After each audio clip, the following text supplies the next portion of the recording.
Welcome to episode 72 of the Talking Friars podcast. Today we have a special guest, actually our second time having him on. He was our first guest, Jesse Agler, play-by-play voice of the San Diego Padres on the radio side, along with Tony Gwynn Jr. Jesse, it's so good to have you on again. Ben, thanks for having me back. And that's pretty impressive, man. 71 episodes since we last talked. Nice job. That's right. Thank you. All right, so let's first get into it. Before getting to the Padres first, though, what was it like for you and Tony having fans back in the stands as your background to calling games this past season? It was everything. Especially on radio, where obviously it's a totally audio experience, right? Only what you can hear is what you've got, and the fans being there changed everything. Not at the beginning of the year, although it was impressive. I think it was capped at Petco at least at 15,000 early in the year, and most nights it sounded like 30. It really did. I'm not just saying that. I mean, it was we made a million comments, probably on the air, definitely off the air, about how loud it was, considering there were only 15,000 people in there. It was like back in the old days. You had 15,000 people in the building. It felt depressing and quiet, and you were like, this crowd isn't that into it. But when you had 15 during the pandemic, it was like, oh, wow. People were so excited to be there, so appreciative, I think, of the opportunity to be there, that they went, full-throated all out. And it was pretty remarkable. It was. And then when it opened up to full capacity, I guess in June, that series against the Reds, which ended up being just remarkably dramatic and exciting. And it was as loud as I've ever heard the place. And no, I haven't been around forever. And I wasn't here in 98. And obviously Qualcomm, even bigger. And I'm sure it was probably louder in October of 98. But in my time since 2014, I never heard Petco louder as I did this year. And I think it's just the start of that kind of thing, because the fans here are so into it, obviously, and have every reason to be. Yeah, that Dodger series. Well, okay, so my family has season tickets, so we went in what was that, April, that first series, and that was even electric, Yeah. with like less than half capacity. And then when it opened up, that Dodger series where they swept them at Petco, I remember when Grisham took that walk in the final game of the series. That was like the ground was shaking. Like that was the most excited I've ever seen, a stadium for a walk with the bases loaded. Brought in, I think, the go-ahead run. I mean, the stadium, the atmosphere was just electric, and I guess that's kind of why it made it, that frustrating that the team wasn't able to, make the postseason based on how, excited the whole fan base was. And part of that reason why the fan base was so excited was Fernando Tatis Jr. Yesterday on MLB Network, it was announced that he placed third in the MVP voting. What were your thoughts on him losing to Bryce Harper and Juan Soto? It was kind of mind-boggling a little bit for me to see the final results. I believe Brandon Crawford actually got more first-place votes than Fernando Tatis Jr. did. So that was just kind of weird to me. But what were your thoughts on that?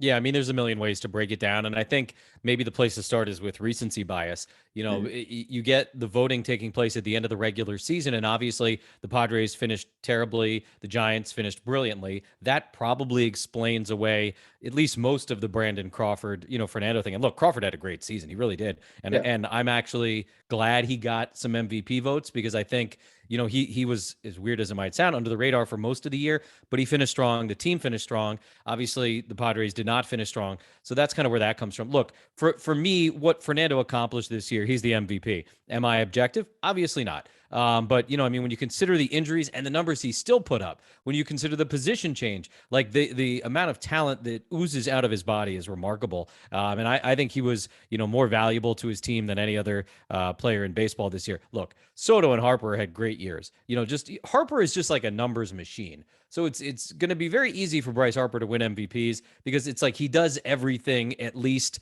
pretty well. There's nothing he doesn't seem to do well, at least offensively. And so like the numbers are always going to be there. The traditional numbers are going to be there. The metrics are going to be there. It's going to be tough to get past Bryce Harper most years when he's healthy, because he is a tremendous talent. So again, I'm not taking away anything from him or Soto, who's probably the best pure hitter we've seen maybe since Tony Gwynn, at least in the National League. And they're wonderful players. But like for me, Fernando, you factor it all in, and again, I get to watch him every night. I was stunned that he finished third. I'm not surprised that he didn't win it. Just again, the way the season ended, that's a big part of it. It really is. And I think, we all have to remember that. And fair or not, the team's struggles did impact him. And you can say, well, neither Harper nor Soto made the playoffs either. Yeah, but they didn't kind of finish the way the Padres did. Remember, the Padres got to the kind of top of the mountain in June or July, and then it was kind of that slow, steady decline. So when those, voters are filling out their ballots in late September or early October, whatever it is, that's the Padres they're thinking of. That's the Tatis they're thinking of. And I'm not saying it should be that way. I think giving you what I see as the reality of the situation. So it's disappointing, certainly, but everything was disappointing this year. So hopefully it's sort of, fuel on the fire moving forward in 2022. I don't think Fernando needs any more motivation. He's just one of the best players ever, so he'll be fine. But it kind of goes to that chip on the shoulder thing that I think a lot of good teams have, and maybe that'll be a part of the Padres' MO moving forward in 2022 and hopefully beyond. Yeah, and we talk about this, MVP conversation this morning. John Heyman kind of replied to one of my tweets, Talking Fire's Twitter account about, and I was just saying how it was kind of mind-boggling to me that he had Tatis fourth, not even in the top three, but fourth in his MVP ballot. And he was like, incredible question mark, LOL. And I just replied, yeah, it's pretty incredible when, Tatis led the National League in home runs, had a WAR that was higher than Crawford, or, he hit 18 more homers than he did, drove in 7 more runs than him.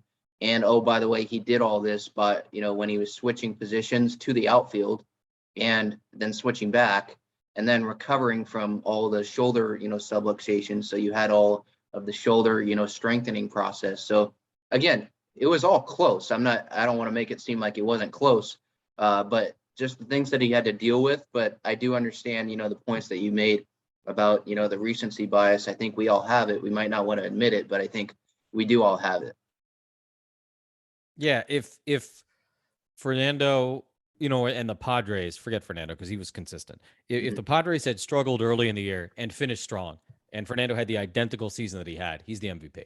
And I mean, that's, to me, I think the reality of it. And that's a little bit the silliness of the system, right? Because it is an individual award, obviously. It's called player, most valuable player. It really shouldn't, at least by that definition, have anything to do with the success of the team. I understand the argument for team success, but, I just think that that's generally the way it works. I also think the voting has gotten much, much, much better in the last, call it, 10 years. Maybe that's a little too generous, maybe even 6 years. But, you have an electorate, I think, that is tighter in terms of who it is. You have an electorate that's certainly far more educated in some of the advanced numbers and modern baseball. That wasn't the case a decade ago. And so you had a lot of kind of head scratching MVP or whatever award you want to talk about results. For this one, again, you could make arguments for those guys, but I believe in my heart of hearts, had the Padres season been inverted, had they struggled early, finished strong, and maybe gotten into the playoffs as a wild card or better, he's probably the runaway MVP. And again, that kind of just points to the way that the system is set up, for better or worse. And look, water under the bridge at this point. It is what it is. I will say this too, as somebody, you're in New York right now for college. I grew up on the East Coast. When I was growing up and as a young professional, and I'd hear people on the West Coast complain about the East Coast bias, I always rolled my eyes. I was like, okay, guys, get over it. Like, you got the second biggest media market in the country out in LA. You're fine. But now, having been here and having experienced life on the West Coast for 7-8 years, it's real, man. It's real. Like, and I've done a total 180 on it, and there's absolutely an East Coast bias. Now, is it like a conscious, oh, we hate the West Coast? No, of course not. Like, there's nobody out, East who's like, we want to screw those California teams. That's not what's going on. What's going on is all the games start at 10 o'clock at night, and everybody goes to bed.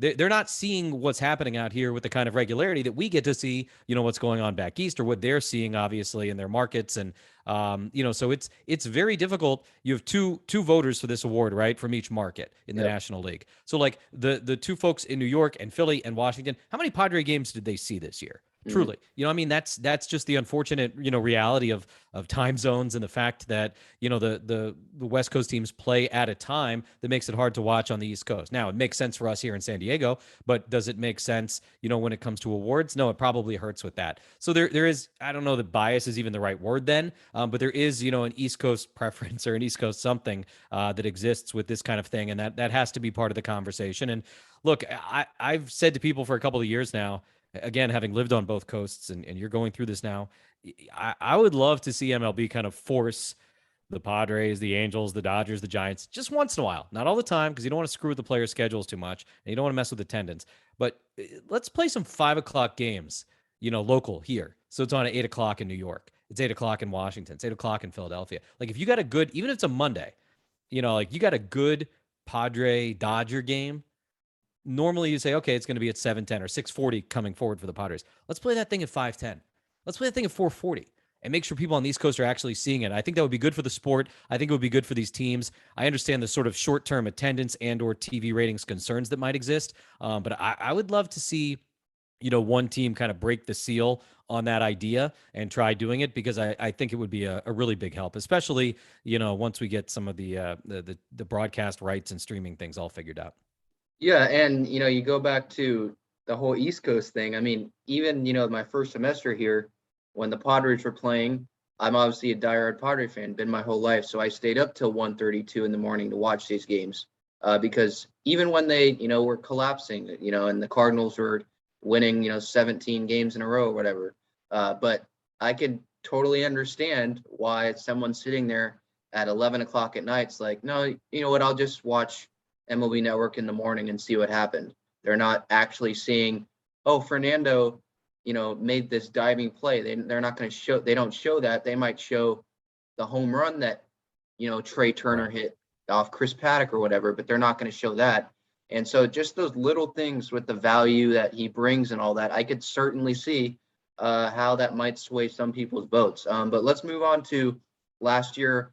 Still, I guess, still staying on last year. Do you believe that Padres downfall, started at the deadline when they didn't get Scherzer, even though it looked like they were going to, and then AJ did not go out and get any starting pitching? Do you think that had an effect on the clubhouse? Yeah, I'm sure it did. I think everything has an effect on the clubhouse, and there's a point of responsibility that the clubhouse has to take for itself. You can be like, all right, this stunk. It is what it is, but we got to kind of collect ourselves and move forward. And I don't point to that necessarily as like the biggest thing. It was one of a lot of things. And I think when you have that sort of negative result in the back half of the season, it's never going to be one or two things. It's going to be a collection of things, and I think most of them are obvious. If somebody is listening to the Talking Friars podcast, they probably have a pretty good sense of what went wrong for the team last year. But the one I think it's a little bit under discussed. So I'll kind of focus on that a little bit. Took place earlier in the year when they were winning, and it was the way the bullpen was used. Now, I'm not saying I would have done it any differently. I'm not saying they could have done it any differently. You're coming off the shortened 2020 season. You had starters who weren't built up. You had, in some cases, starters who weren't really capable early in the year of going more than 4 innings with any kind of regularity. And that put a huge strain on the bullpen. And at the time, I mean, I remember Tony and I talking about it off the air, like that's going to come bite you in the butt at some point. It just is. That's how baseball works. You can't ask that much of that group of guys early in the season and not expect it to have an impact later. And they hung on for dear life. They really did. I mean, what that bullpen was able to do for most of the season was pretty remarkable, but it was just, I think, a little bit too much to ask. And again, coming off the weird season, the starters not going deep into games on a very regular basis early in the year. All of that put together kind of put the Padres, I think, in a position where I don't know that they really have much of a choice other than to handle it the way they handled it. But they just, I think it was asking a little bit too much of those relievers. And as the season, rolled all the way on, eventually, yeah, it caught up to them. And eventually, I think those guys weren't able to be as effective as they were earlier in the year. And so you sort of add that to everything else that was taking place, the last 6-8 weeks or whatever it was. You end up with the result that you do. Have you been able to hear anything, about exactly kind of when Jace Tingler, lost the clubhouse, last season? I don't know. I think lost the clubhouse is like a good talking thing on a radio show or a Mhm. podcast or in an article. It's dramatic and it makes it sound like there was a day well, it was June 28th and they were in, Mhm. no, I don't know that it happens that way. I think it's just, look, nobody was saying anything like this about Jason 2020. He was a rookie manager. He was more experienced in 21 than he was in 20. Everybody started talking about Jason's experience or lack of experience in 2021. I didn't hear that in 2020 because they were winning. It's stuff on the field is always going to drive all of that. And if the pitching had stayed healthy, or if the pitchers had been able to work deeper into the games, or if generally the pitching had been better, I don't even know that we're having this conversation about Jace. Was he the perfect clubhouse manager? Obviously not, because we've heard stuff and we've things, but like that can be overcome if it's going well on the field.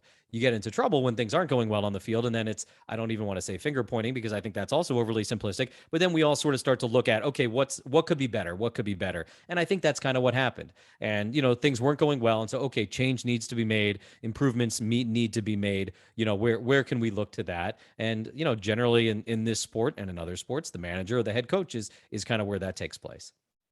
Yeah, and Tingler was let go. Now he's with the Twins as their bench coach for Rocco Baldelli.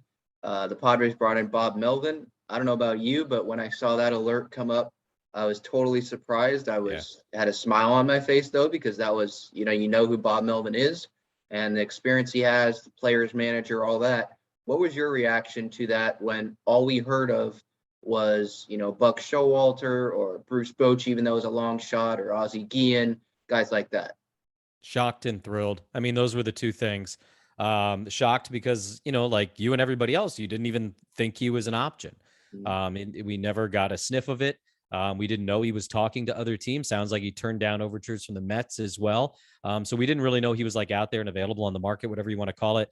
And then as soon as it kind of clicked in my brain that it was happening, I recalled a conversation I had with a couple of different people in Oakland when Tony and I were there. I think it was early August when the Padres played the A's.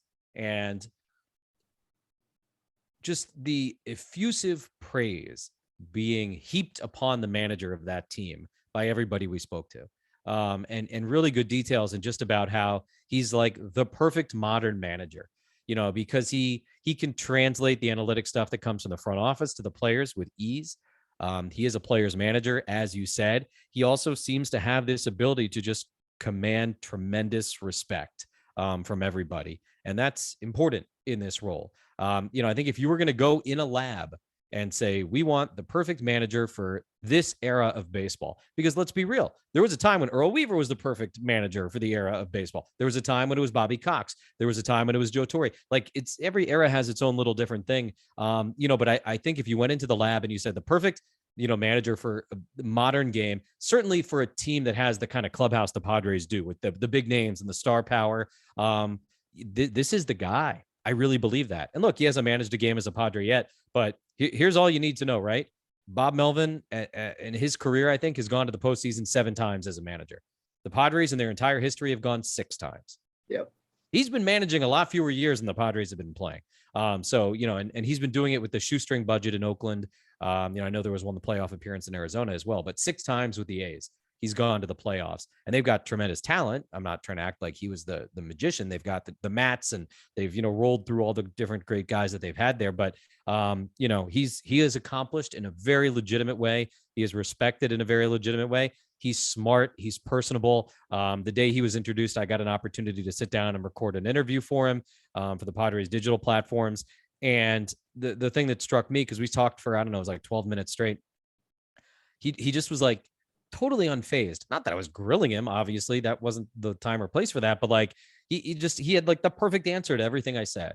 And it wasn't hard for him. It was just natural. And now, does that mean he's a great manager? No, of course not. But I think it tells you a lot about his ability to communicate, his just sort of confidence and comfort with that role, everything that it entails, because the media thing is important.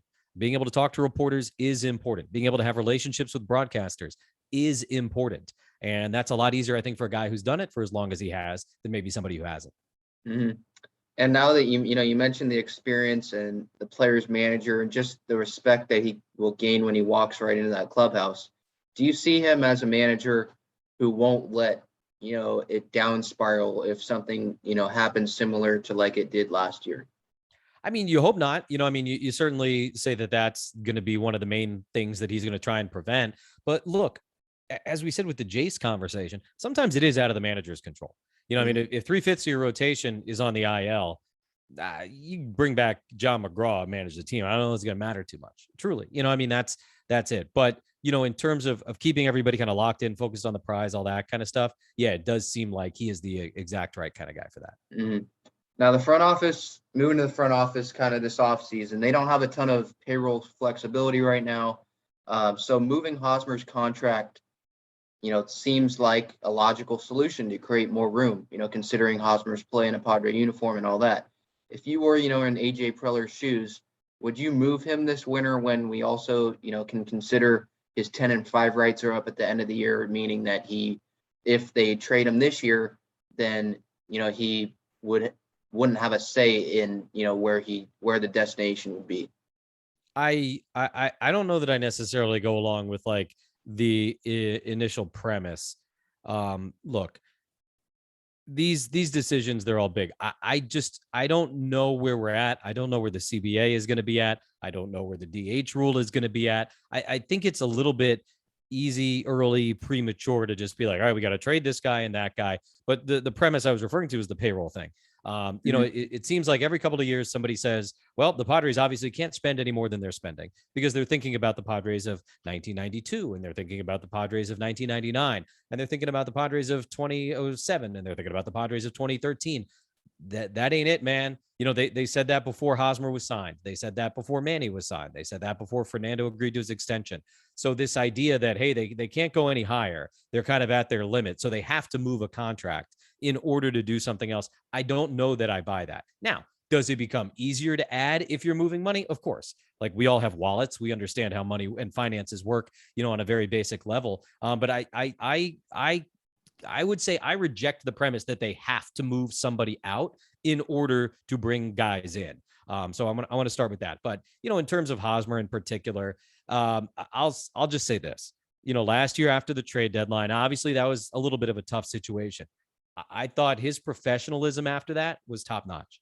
In terms of how he handled things. And, we weren't in the clubhouse the way we normally were, kind of pre-COVID, but being around the team, talking to people who were in the clubhouse, everything like that, he didn't mope for 30 seconds. He didn't, and I think there was like a perception in the fan base maybe that, he was like, having his head down and complaining and all that. Not the case.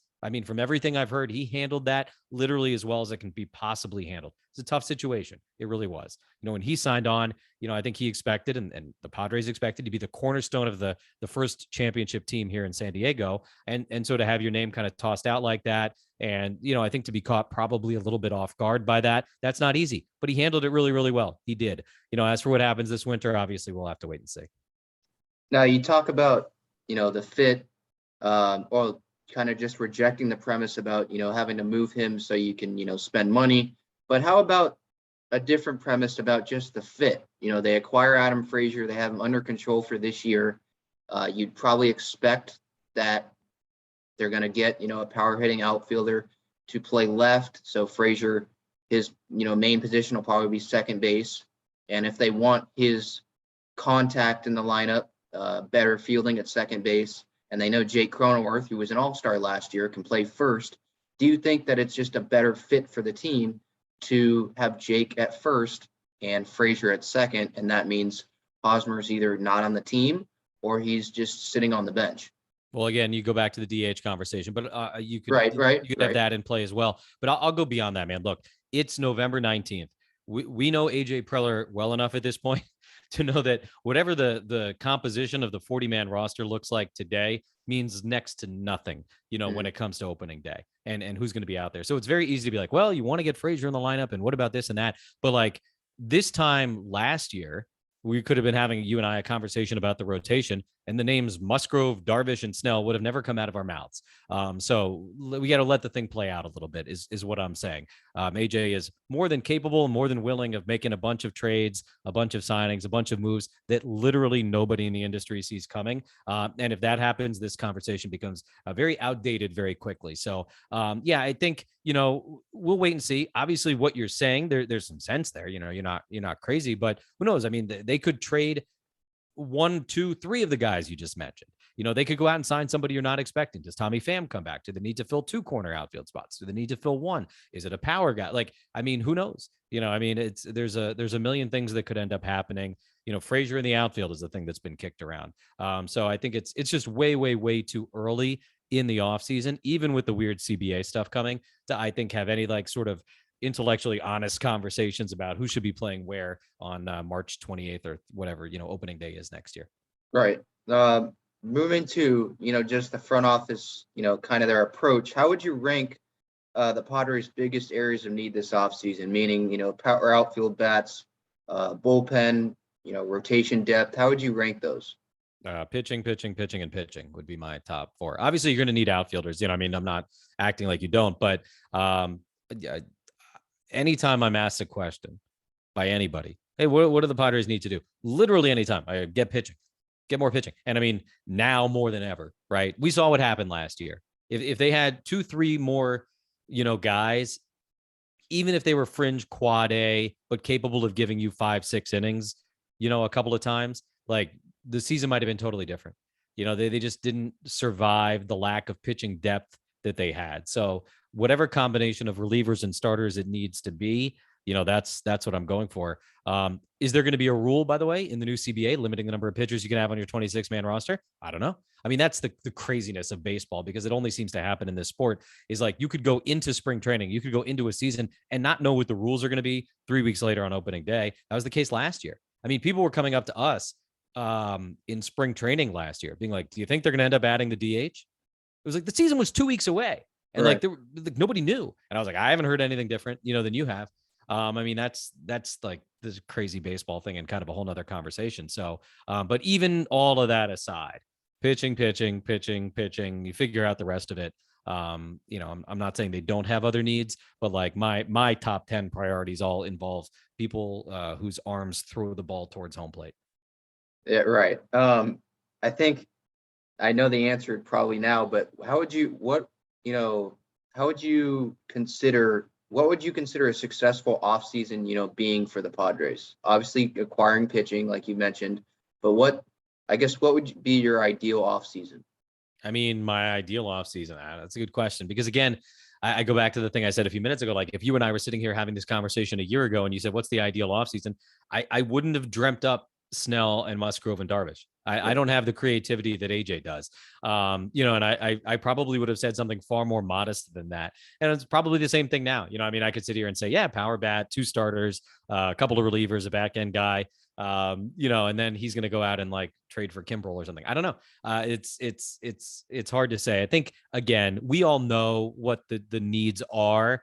And AJ, this is the fun thing about being a Padre fan in 2021 and 2022, is you got a general manager who's apparently capable of pulling off almost anything.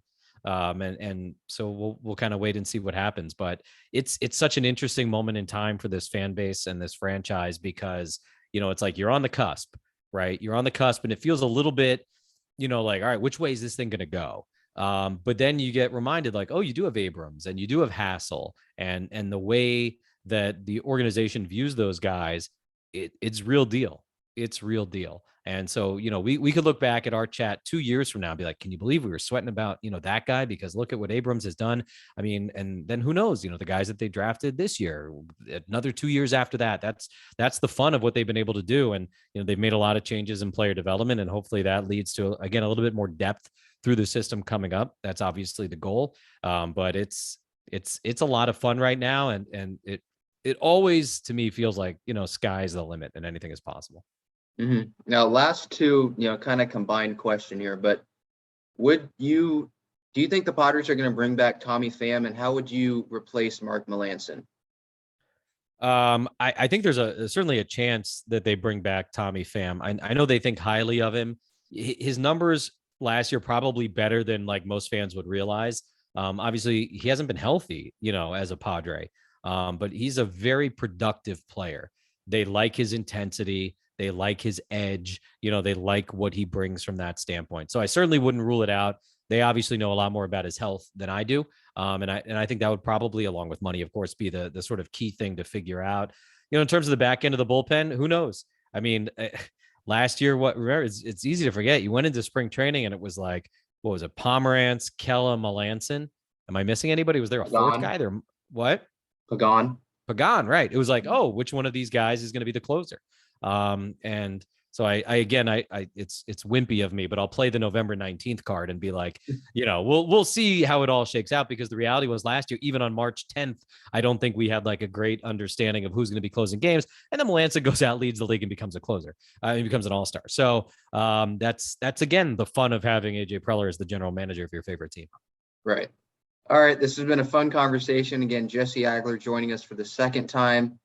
Ben Fadden here. This has been episode 72 of the Talking Friars podcast. Thanks so much for listening and watching on YouTube.